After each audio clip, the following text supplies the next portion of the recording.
There's not much to do when all I can.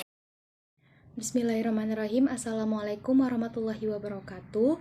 Izin memperkenalkan diri, nama saya Niken Meiza Fahreni, NPM 18060028 dari Program Studi Pendidikan Guru Sekolah Dasar semester 6 kelas A. Di sini saya akan menjawab beberapa pertanyaan untuk mata kuliah pembelajaran tematik terpadu yang diampu oleh Bapak Afri Mardiko. Baik, pertanyaan yang pertama adalah dari kelompok 9. Pertanyaannya adalah, bagaimana jika karakteristik pendekatan saintifik untuk siswa sekolah dasar tidak diterapkan? Jawabannya adalah yang pertama, terdapat 5 karakteristik yang meliputi pendekatan saintifik, yaitu mengamati, menanya, mencoba, menalar, dan mengkomunikasikan. Jika karakteristik tersebut, yakni karakteristik dari pendekatan saintifik tidak diterapkan, maka dalam kegiatan pembelajaran tidak akan memenuhi standar proses yang telah ditentukan, sehingga akan berdampak kurang baik terhadap pelaksanaan pembelajaran yang dilakukan oleh guru, serta pencapaian tujuan pembelajaran pun tidak akan tercapai. Lalu pertanyaan kedua dari kelompok 9 adalah, apa saja konsep pembelajaran tematik? Konsep pembelajaran tematik merupakan konsep pembelajaran terpadu yang menggunakan tema untuk mengaitkan beberapa mata pelajaran sehingga dapat memberikan pengalaman pembelajaran yang bermakna kepada peserta didik. Adapun konsep dari pembelajaran tematik sendiri adalah, yang pertama itu pengalaman belajar peserta didik, yang kedua model keterhubungan, yang mana model keterhubungan tersebut juga merupakan konsep pembelajaran tematik. Lalu selanjutnya adalah pertanyaan ketiga dari kelompok 9. Bagaimana jika salah satu langkah-langkah pembelajaran tematik tersebut tidak terlaksana? Baik, sebelumnya terdapat 4 langkah-langkah pembelajaran tematik yang harus dilakukan sebelum pembelajaran tersebut dilaksanakan. Yang pertama adalah pemetaan standar kompetensi dasar dan indikator di dalam tema. Yang kedua adalah menetapkan jaringan tema. Yang ketiga, penyusunan silabus, dan yang keempat adalah persiapan atau penyusunan RPP. Lalu selanjutnya, jika salah satu dari langkah-langkah persiapan pembelajaran tematik tersebut tidak terlaksana, maka dikhawatirkan guru akan mengalami beberapa kesulitan nantinya dalam proses pembelajaran atau dalam proses penilaian.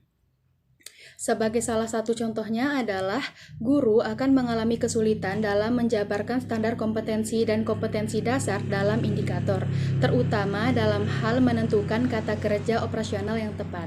Yang kedua, bisa saja guru mengalami kesulitan dalam mengembangkan tema dan contoh tema yang mana tidak selalu sesuai dengan kondisi lingkungan peserta didik.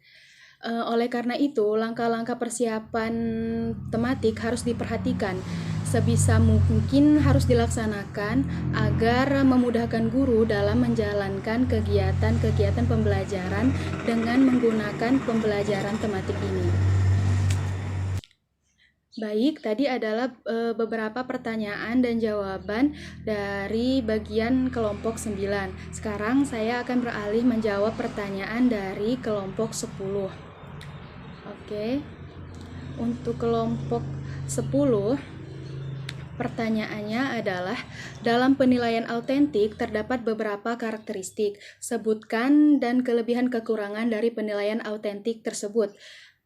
Menurut Basuki dan Haryanto, terdapat kelebihan dan kekurangan dalam penilaian autentik tersebut. Adapun kelebihan dari penilaian autentik tersebut adalah yang pertama berfokus pada keterampilan analisis dan keterpaduan pengetahuan peserta didik. Yang kedua, meningkatkan kreativitas peserta didik. Yang ketiga, merefleksikan keterampilan dan pengetahuan dunia nyata. Yang keempat, mendorong kerja kolaboratif. Yang kelima, meningkatkan keterampilan lisan dan tertulis.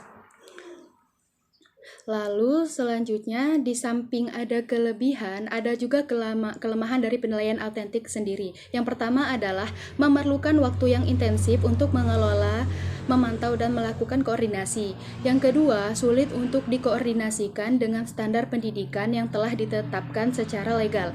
Yang ketiga, menantang guru untuk memberikan skema penilaian yang konsisten. Yang keempat, sistem subjektif dalam pemberian nilai akan cenderung menjadi bias. Yang kelima, sifat penilaian yang unik mungkin tidak dikenali oleh siswa. Lalu selanjutnya adalah pertanyaan kedua dari kelompok 10. Pertanyaannya adalah, jelaskan prinsip-prinsip penilaian autentik dalam pembelajaran kurikulum 2013.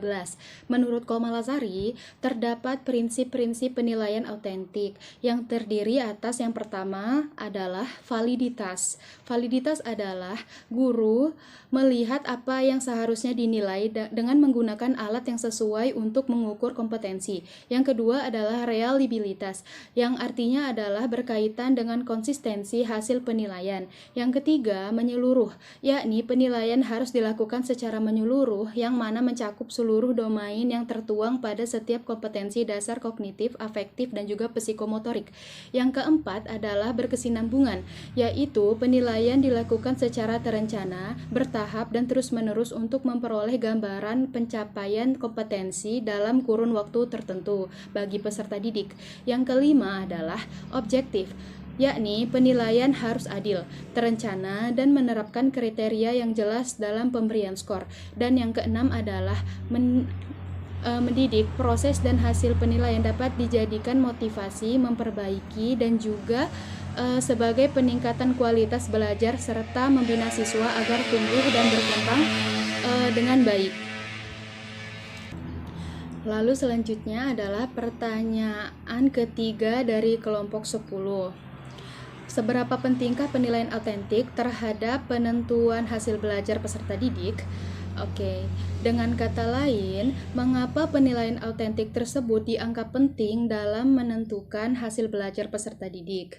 Baik, hal demikian terjadi ya karena jenis penelitian yang dapat mengukur kemampuan peserta didik secara holistik adalah penilaian autentik.